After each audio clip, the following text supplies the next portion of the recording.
Kris, now that you've had some moments to reflect on last night's game, can you maybe talk about the importance of getting a split before going back to Edmonton and having essentially home ice advantage the rest of the series?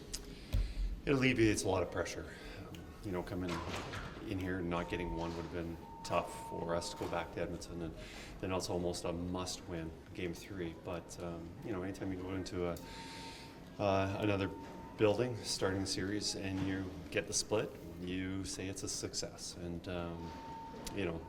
I thought it was a success that we won the other night, but also just the way we played and we built our game, and things looked a lot better. All right, of course, yesterday, McDavid and Draisaitl were the two talking points, and rightfully so. I mean, they were unbelievable. But how about Matthias Ekholm? I mean, just the quality of minutes that he's been providing on the back end, not only throughout this postseason, but throughout the regular season, and the standard that sets for this team. Eki and Bush, I don't think we can talk about one without the other. They've been in the news and headlines a lot, just with the way they've been playing. And the two of them have been a remarkable pairing, and relied on heavily last night with almost 30 minutes each, and whether it's defensively or offensively contributing, they've been playing very well. How much can you play those two with Connor, Leon, and Zach in game 3? Well, we played them together, probably on the ice together for 26 or 27 minutes last night, but is that a recipe for success every night? But we can definitely do it once in a while.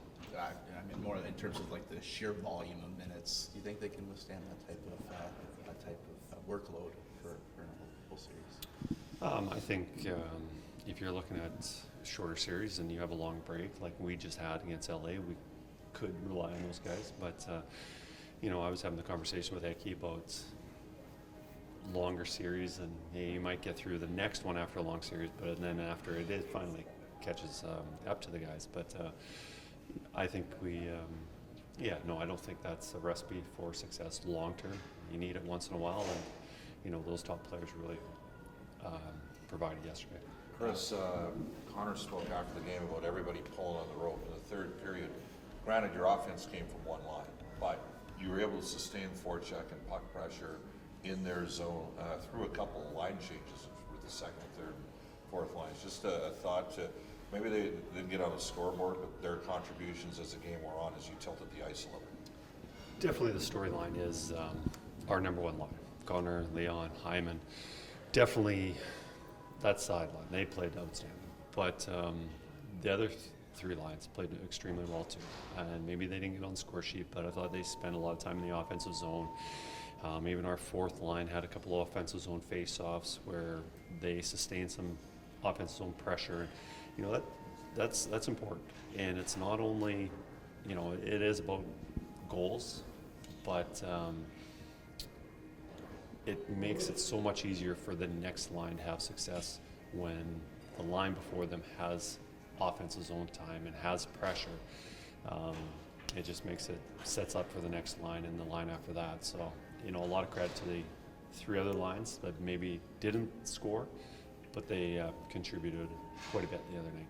Similar vein, like you're not getting any offense from Ryan McLeod, but he's keeping the other team's lines at bay. Is that, what you want to see from him? Yeah, and it's about scoring goals. Plus, minus, that's your line scores a goal, don't allow one, that's what we want. But, there's so much in effect on, there's luck and there's just chances that it goes in or not. But I think ultimately when you're looking at, especially a short period of time, are they spending more time in the offensive zone? Are they generating chances as opposed to giving up the chances? And, I think we've done a pretty good job of that. It's only 2 games. What do you think about the number of power plays that we've drawn in the series? Obviously not very many. Well, as coaches and fans and management, we're always biased. We always have a bias that it wasn't fair for us. No matter if you're on the winning side, the losing side, after every game, you can ask a fan or a coach, and you would say the refs treated us unfairly. And last night, there was missed calls that benefited us, and there was missed calls that benefited Vancouver. And I know, as a whole, there was missed calls, but I know the Edmonton Oilers would like all the missed calls to be called. It's our advantage. We want the penalties called. And last night, yeah, there was calls both ways that were missed, and that's every game. But yeah, there's some things, you know, the refs aren't perfect and coaches aren't perfect, as much as we'd like to tell you we are.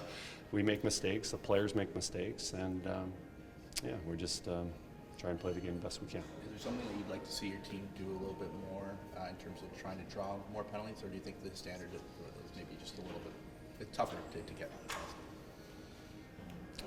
I don't know. I just think we just play hockey, and ultimately, if we're moving our feet and put the other team in a position that they have to get a stick on a guy, and we're putting the position where the referees are likely to call a penalty, and we just have to play hockey, and hopefully we'll get some more calls.